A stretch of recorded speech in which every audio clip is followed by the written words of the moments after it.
En ce moment précis, tu regardes cet écran, tu vois de la lumière, des formes, des couleurs, et tu penses que tu vois la réalité. Mais voilà ce que personne ne te dit. Ton cerveau n'a jamais vu le monde réel, pas une seule fois. Chaque image que tu perçois, chaque couleur, chaque visage, chaque pièce autour de toi, c'est une reconstruction, une interprétation, une histoire que ton cerveau se raconte. Et la neuroscience moderne commence à prendre cette idée très au sérieux.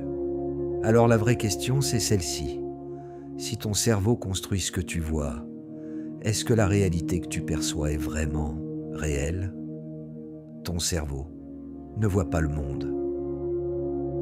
Regarde quelque chose autour de toi. Un objet, une couleur, un visage.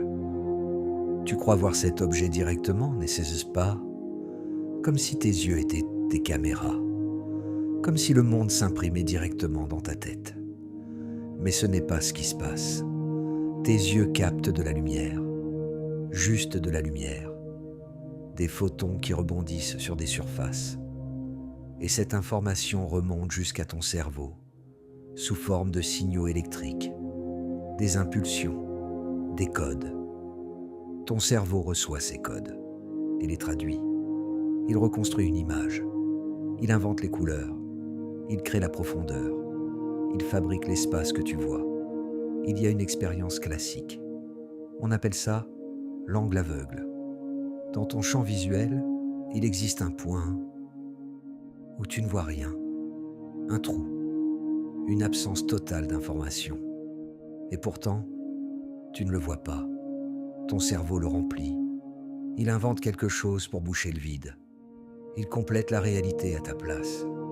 Et tu ne remarques jamais rien. Ce n'est pas un défaut, c'est ce que ton cerveau fait en permanence.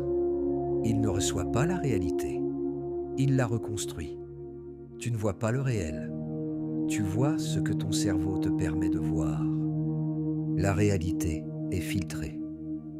Voici quelque chose qui va te déranger. En ce moment, autour de toi, il y a des choses que tu ne perçois pas. Des ondes radio, des rayons infrarouges, des ultraviolets, des sons que tes oreilles ne peuvent pas entendre, des fréquences trop basses pour exister dans ta conscience. Le monde est infiniment plus dense que ce que tu perçois. Mais tu n'as accès qu'à une toute petite fenêtre. Un fragment minuscule du réel, le spectre visible de la lumière. Quelques fréquences sonores, quelques sensations tactiles. Et c'est tout. Les abeilles voient l'ultraviolet. Les serpents perçoivent la chaleur comme une image. Les chauves-souris naviguent dans l'obscurité totale grâce au son. Chaque espèce vit dans une réalité différente, la même réalité objective, mais perçue d'une façon radicalement différente. Alors quelle version est la vraie? La tienne? Celle d'une abeille? Il y a plus troublant encore. Ton cerveau est un système prédictif. Avant même de percevoir quelque chose, il anticipe, il compare avec ce qu'il a déjà vu, il fait des suppositions, et souvent, il perçoit d'abord ce qu'il attendait, et ajuste ensuite. Tu ne lis pas vraiment chaque lettre de ces mots, ton cerveau devine, complète, anticipe. La réalité que tu perçois, c'est une version compressée du monde, une simplification, un résumé. Le cerveau fabrique le réel. Arrêtons-nous ici. Parce que ce qui vient est différent. Tu as déjà rêvé. Dans un rêve, tout semble réel. Tu ressens la chaleur, la peur, la joie. Les images sont là. Les sons sont là. Les textures sont là. Et pourtant, il n'y a rien. Tes yeux sont fermés. Il n'y a pas de lumière, pas de son, pas de monde. Ton cerveau a créé une réalité entière, à partir de rien. C'est sa capacité fondamentale. Générer une expérience, construire un monde. Et pendant un rêve, tu n'as aucun moyen de faire la différence. Pense aussi aux hallucinations. Des personnes qui voient des choses qui n'existent pas. qui entendent des voix dans le silence, qui perçoivent un monde que personne d'autre ne voit. Pour leur cerveau, c'est aussi réel que ce que tu vis maintenant. La même architecture, les mêmes signaux, la même certitude. Ce n'est pas une déviance, c'est la preuve d'une chose. Ton cerveau ne reçoit peut-être pas la réalité, il la génère. Et si c'est vrai, alors commence à voir, en ce moment précis, que ce que tu vis n'est pas une construction. Commence à voir que ce n'est pas un rêve. Commence à voir où s'arrête le monde réel et où commence ce que ton cerveau invente.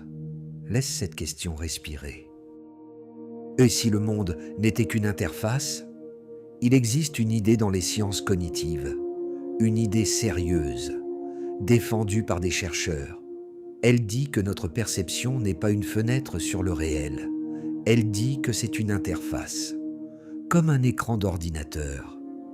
Quand tu vois une icône sur ton bureau, l'icône ne te montre pas ce qui se passe à l'intérieur de l'ordinateur. Elle te cache la complexité. Elle te donne une version simplifiée, une version utile. Ce chercheur s'appelle Donald Hoffman, et sa théorie dit quelque chose de radical. Peut-être que notre cerveau n'essaie pas de percevoir la réalité telle qu'elle est. Peut-être qu'il essaie juste de survivre. Et pour survivre, il a créé une interface, un système de symboles simplifiés, un monde filtré, conçu non pas pour être vrai, mais pour être utile. Les couleurs que tu vois ne sont peut-être pas dans les objets. Elles pourraient être une étiquette que ton cerveau invente pour te guider. L'espace que tu perçois ne ressemble peut-être pas à la réalité physique. Il pourrait être une carte simplifiée de quelque chose d'infiniment plus complexe. Ce n'est pas du mysticisme. Ce n'est pas de la philosophie abstraite. C'est une hypothèse scientifique. Et elle dit que peut-être, le monde que tu vois n'est qu'une interface créée pour survivre. Fin existentielle. Alors voilà où nous en sommes. Tu n'as jamais vu la réalité telle qu'elle est. Tu n'as vu qu'une reconstruction, un filtre, une interface. Et la frontière entre perception et construction est peut-être plus floue que tu ne le pensais. Le cerveau qui rêve, le cerveau qui hallucine, le cerveau qui regarde cet écran en ce moment. C'est le même cerveau, les mêmes circuits, le même générateur de réalité. La seule différence, c'est ce qu'il a décidé de construire. Est-ce que cela veut dire que rien n'est réel? Non. Cela veut dire que la réalité est peut-être plus profonde, plus complexe et plus étrange que ce que nos esprits humains peuvent percevoir. Il y a un monde dehors, probablement. Mais est-ce que tu l'as jamais vraiment vu? Peut-être pas. Peut-être que tout ce que tu as jamais connu, c'est l'histoire que ton cerveau te raconte. Une histoire cohérente, une histoire utile, une histoire si convaincante que tu ne l'as jamais remise en question. Jusqu'à maintenant, si ces questions te fascinent, si tu veux continuer à explorer les frontières de la réalité, alors Vertige Cosmique t'attend.